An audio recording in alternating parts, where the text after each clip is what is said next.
블루베리, 라면, 생강하고 계피차, 상추. 짜잔, 오늘의 메인 주인공이에요.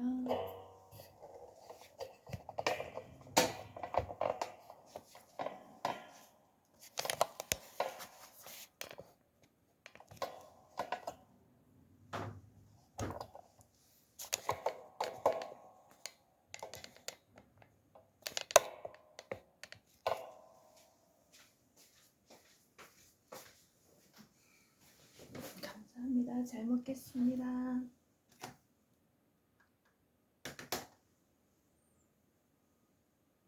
3개월, 늦어도 1년이면 운명이 바뀝니다. 세상에서 제일 A는 내 말에 싫어하는 순종하면서 뜻밖에죠.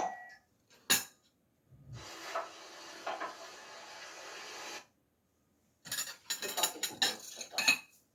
선생님, 제가 만약 선생님께서 하라는 대로 해서 운명이 고쳐지지 않으면 그 내용을 책에 공개하실 수 있나요? 실패했다고. 아우 매워. 그에게는 일종의 운명의 도전이었지만 맵습니다. 이 말에는 실패했을 경우 나를 원망하겠다는 뜻도 담겨 있었다.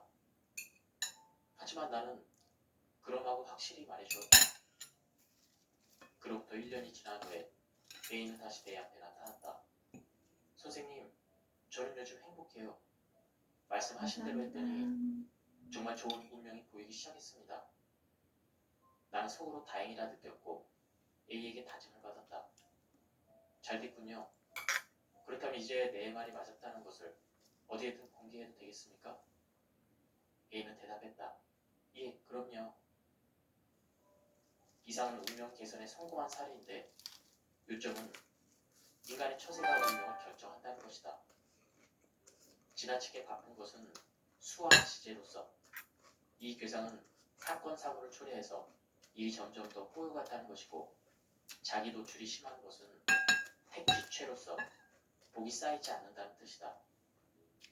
특히 여성이라면 남성이 도망간다. 현재 A는 시간의 여유를 만들어냈고 그와 함께 자신을 너무 드러내지 않음으로써 점점 더 깊은 호수와 같은 사람으로 변해가는 중이다. 아, 치즈님. 귀인을 발견하고 만나고 사귀는 법. 사람을 잘 사귀어두면 분명 인생에 도움이 된다. 그런데 아무나 만나서는 안 되고 쓸만한 사람을 만나고 사귀어야 한다. 문제는 쓸만한 사람이 어떤 사람인지를 판단하는 것이 쉽지 않다는 것이다. 돈과 권력이 있는 사람에게 접근해야 할 것인가? 아니면 인격자를 가까이 해야 할 것인가? 예로부터 사람을 가려서 사귀어야 된다는 말이 있었지만 뚜렷하게 어떤 사람을 사귀라는 것인지 지칭하지 않았다. 공자는 이렇게 말했다. 말할 사람과 말을 하지 않는 것은 사람을 잃어버리는 것이요. 말하지 않을 사람과 말을 하는 것은 말을 잃어버리는 것이다. 공자는 사람도 말도 잃지 않는다. 공자님 말씀에서도 알 수 있듯이 필요 없는 사람과 기민하지 말라. 이 뜻인데 필요 없는 사람이란 돈 없는 사람을 일컫는 것이 분명 아닐 것이다. 말해야 할 사람과 말하라는 것은 쓸모있는 사람과 말하라는 것이지만 쓸모있는 사람이 힘 있는 사람은 확실히 아니다. 그렇다면 도대체 누가 말을 하라는, 즉 사기라는 것인가? 일견 어려운 문제 같다. 하지만 잠깐 생각해보면 이러한 지침의 속뜻을 알 수 있다. 우선 말을 하지 않아야 할 사람은 누구일까? 비록 힘과 권력이 있는 사람일지라도 인간 댐댐이가 문제가 있고 싸가지가 없다면 상종하지 말라는 것이다. 싸가지. 그런 사람이 남을 도울 리 없고 싸가지. 도와준다 하더라도 그의 도움을 받는 사람은 값비싼 대가를 치러야 할 것이다. 또한 그런 사람이 가까이 있으면 나까지 덩달아 나쁜 놈이 되기 때문이다. 그런데 세상에는 비인격자이면서도 소위 성공한 사람이 너무나도 많다. 이상할까? 그렇지 않다. 나쁜 사람이라도 성공한 사람을 유심히 살펴보면 그럴 만한 장점이 분명히 있다. 예를 들어 그가 복이 많은 사람이라면 우리는 그 점을 존중해야 한다. 복 있는 사람을 존중하면 우리도 복을 받게 되어 있다. 맛있습니다. 왜냐하면 그는 우리가 모르는 감사합니다. 어떤 면에서 겸허한 사람으로서 그만큼 복을 받을 자격이 있기 때문이다. 맵습니다. 삼국지에는 이런 말이 있다.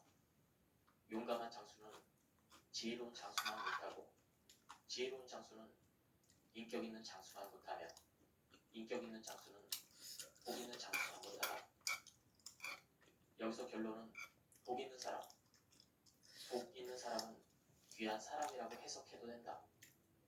반대로 복이 없는 사람은 천박한 사람이다. 재수없는 사람이라고 해도 된다.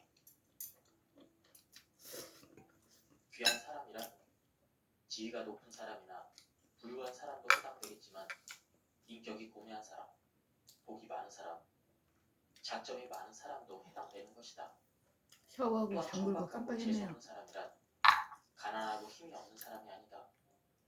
곧 망해도 이상하지 않을 정도로 행실이 나쁜 사람, 사기꾼, 도적놈, 교양 없는 인간 등이다.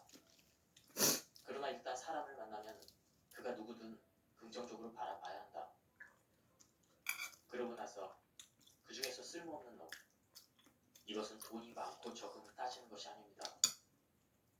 그런 놈에게 가급적 말을 적게 하고 사귀게 될 수 있는 상황을 미연에 방지해야 할 것이고, 쓸모있는 분, 이것은 인격을 포함해서 쓸모있는 사람을 말합니다. 그런 분들을 만나면 말을 잘 건네서 사귀게 될 가능성을 높여야 한다.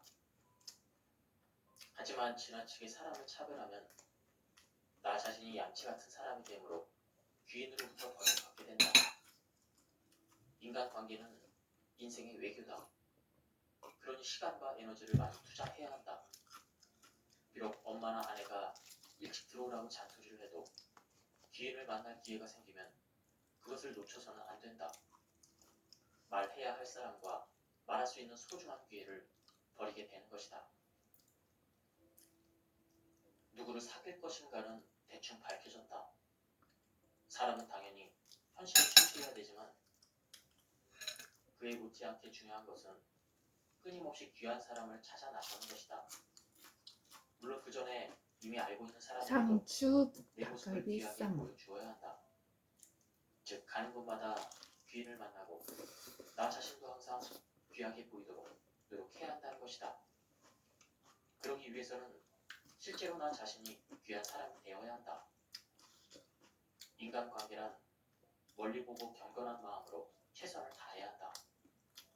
혼자 있을 때는 반성하고 나 자신의 인격을 높이기 위해 부단히 노력해야 한다. 사람을 잘 사귀는 것은 그 사람으로부터 당장 이득을 보기 위함이 아니라 오히려 누구를 만나든 그를 존경하고 받들고 베풀어야 한다. 물론 그 전에 그럴 만한 사람을 발견하는 능력을 먼저 갖추어야 할 것이다. 맞아요. 이른바 사람 보는 눈이다. 그리고 귀한 사람을 만나면 반드시 그에 걸맞은 외교력을 발휘해야 한다. 그것은 종합적인 능력이 필요한데 다음 장에서 자세히 설명하겠다. 돈보다 사람을 벌어라. 대부분의 사람들은 인생의 목표가 행복이고 그 행복의 터전이 가정이라고 생각한다. 나 역시 여기에 대해서 이의를 제기할 생각은 없다. 수많은 사람들이 그런 생각으로 살아가니 그대로 믿으면 그만이다. 아닌 게 아니라 대부분의 사람들은 가정을 이루면 그 순간에 행복을 성취했다고 생각하고 그 다음부터는 가정을 지키기 위해서 살아간다. 다만 문제는 그 가정을 더 풍요롭게 가꾸는 것인데